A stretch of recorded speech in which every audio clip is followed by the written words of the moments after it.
how's it going, guys? My name is Zach with The Movie Castle, and today I'm really excited because I have a special horror movie haul to show you guys. I wasn't planning on making this video today, but on a whim, I just happened to be right next to one of my local resale shops, and I knew that this resale shop had a good selection of horror comics, and I went in there hoping to find something new. No luck on the comic side, but I looked down and I saw a milk crate on the floor full of a bunch of new horror movies they had gotten in, and after looking at it for just a second, I realized this wasn't just run-of-the-mill horror movie stuff. This was stuff that I really enjoyed. Brands that I collect, obscure stuff, some cool European horror films, and actually I looked up and kind of by the milk crate, I saw another DVD there that was actually one I had been looking for a long time. I'm talking massive hole filler here. And that's the one I'll show you first. That was just over $6, but a lot of these were just $2, and there's some crazy stuff in here, so I knew I had to give it its own video and kind of,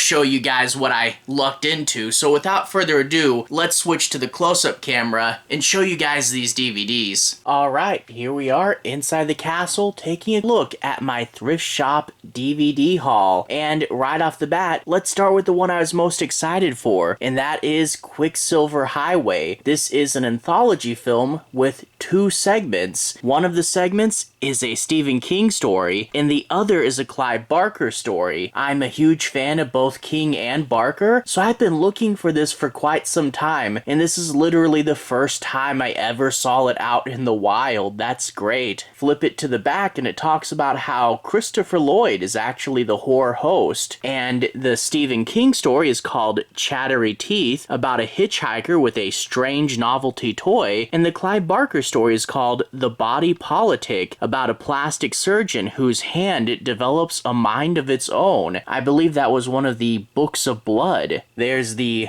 shiny disc, and if we flip it to the front, I kept the price tags on them. This was the most expensive one at $6.66, so yeah, the seller had a bit of a sense of humor, but this is also the most expensive one. All the others are cheaper than this, and that's a great deal. That's a great price. After that, we have 2 $5 ones, and let's start off with one that was in the Criterion collection. This one's called Man Bites Dog, and we get a really dark and creepy poster of this guy shooting. And is that a pacifier? Gee. Criterion Collection number 165. Flip it to the back, and it turns out that this is a mockumentary. Yeah, a found footage film from 1992. Very rare to find found footage before Blair Witch, but apparently some filmmakers decide to make a documentary about a serial killer, and they get pulled into his dark and disturbing world. From what I gather, this is a pretty disturbing movie. We still have the booklet, and the disc is a blood splatter with a little tiny title right there. But yeah, Criterion Collection for $5, great deal. After that, the next $5 one is a Lamberto Bava movie called Until Death. Really cool cover here. Flip it to the back, and it talks about how there's a couple that own a hotel, and their secret is that a long time ago they killed someone, and some mysterious stranger comes to their hotel that seems to know something about the murder.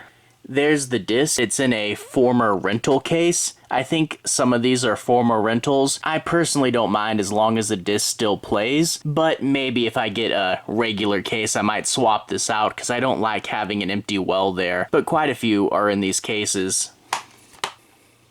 After that, I have 4 movies that were only $3 a piece, and let's start off with kind of a weird hole in my collection, 1408. Yeah, I looked through my Stephen King movies, and it turns out, for whatever reason, I just didn't have 1408. I surprised myself, but I saw this for $3, and I'm like, hey, that's probably among the cheapest you're ever gonna see this movie. Go ahead and snatch this up, although I just now realize it's full screen, so that's not great. But whatever, at least I have some copy of it.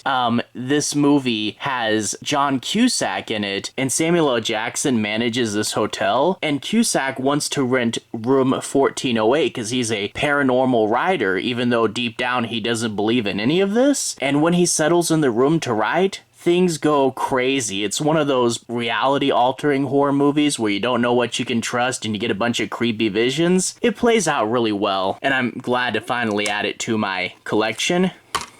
There's the disc there.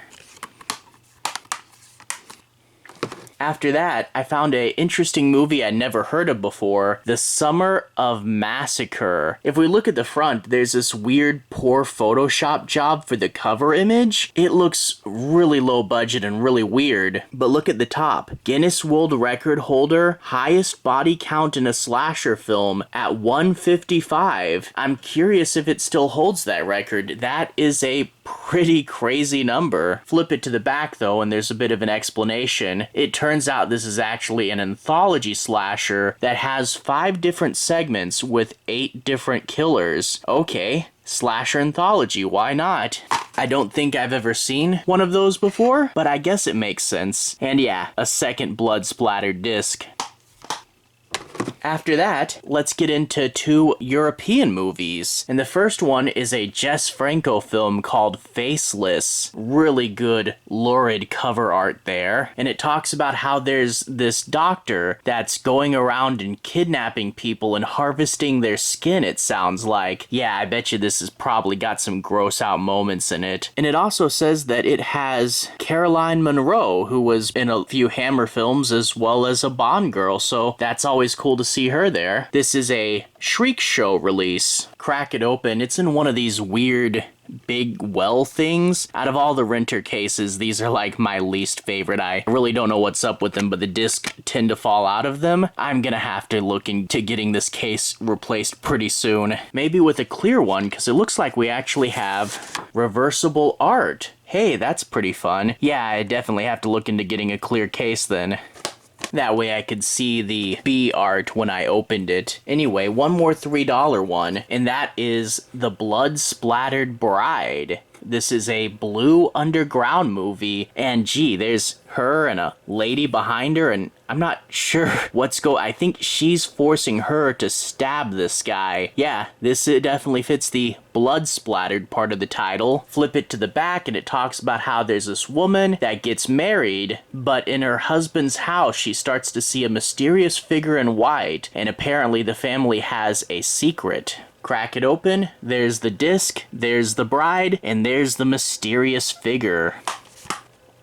Alright, we have 5 more to go, and these are all only $2, which is great. First off, Lizzie Borden Took an Axe. This is one of the more prominent Lizzie Borden movies. I don't really have too many of her films. I really should look into grabbing them up. This one actually has Christina Ricci in it, and it talks about how she's kind of like a good girl gone bad when her parents are discovered murdered, and it's about a lawyer trying to prove she's innocent or something. There's the disc, shiny disc again. After that, we have a film from the After Dark Originals line. You guys remember the After Dark Horror Fest? Well, after the Horror Fest, they started putting out this Originals line, and I've been trying to collect them. These are a little bit rarer and a little bit harder to find, and Asylum was one of the ones I needed, so good to fill a hole for only $2. Flip it to the back, and it talks about how there's this guy who was a hostage negotiator, and he somehow discovers that this asylum has a bunch of people that are being influenced by demons. I don't know. We'll see how this one plays out. And we have a gray disc there. After that, we have one from IFC Midnight, and this is called Primal. And yeah, they put the sticker on her face. Her face looks like that. But cool. Love the red and blue-green and the big bloody knife. Flip it to the back, and it talks about how there's a bunch of teens that go camping in Australia when apparently they wake up something and it starts to kill them in a slasher movie style thing. And this says, it's the return of Ozploitation. Have to see how that plays out. And crack it open, disc is the same as the front. All right, 2 more left. Up next, we have Ed Gein, and this actually stars Kane Hodder, and this is one of those true crime serial killer movies. I actually recently saw the YouTuber Planet CHH did a video about these movies, and he talked about this one, and yeah, apparently Kane Hodder was also in the BTK one, but yeah, this is the guy that inspired Buffalo Bill, Psycho, and Texas Chainsaw Massacre. I don't know if he ever really wore the face in real life, but of course, that's a striking cover image. And there's the disc with him in front of a door, very Leatherface. All right, last one here. This one's entitled School Killer, and the killer in this movie is actually played by Paul Naschy, the famous Spanish actor. Although, with it being called School Killer, I wonder if YouTube will be mad at me if I upload a video with that in its title. YouTube is very sensitive nowadays. But flip it to the back and it talks about a bunch of teens break into an abandoned school. Turns out it was closed down after a security guard started killing people, but it looks like his ghost is still haunting the hallways, and it describes this as a mix of Scream and Blair Witch Project. I don't think it's found footage though, but still, this is the early 2000s, I believe. Crack it open, there's the disc, and we also get Image Entertainment's Latin catalog with things like X, and I think that's a Zorro movie. That's pretty cool. But anyway, that's it. 12 movies, all DVDs, but with the highest only being $6.66 and the last 5 being $2, that's a pretty good deal to get these. I mean, Blue Underground, Shriek Show, Criterion Collection, After Dark Originals, IFC Midnight, and a bunch of really cool semi-obscure stuff. I really love finding stuff like this, and to get them for so cheap was just an absolute bit of luck. Overall, really glad to get these. Super happy with this haul. Anyway though, to everyone who's watched so far, thank you for watching. To everyone who's liked and subscribed, thank you. You really are helping the channel out. I'll leave a playlist at the bottom. This should be my movie hauls playlist, and I have done a ton of these, including monthly movie hauls for over 2 years. But yeah, if you want to see other hauls, definitely click there. There's a bunch more of this. Anyway, have a good day. See you guys again very, very soon. Hauls playlist there. Have a good day now.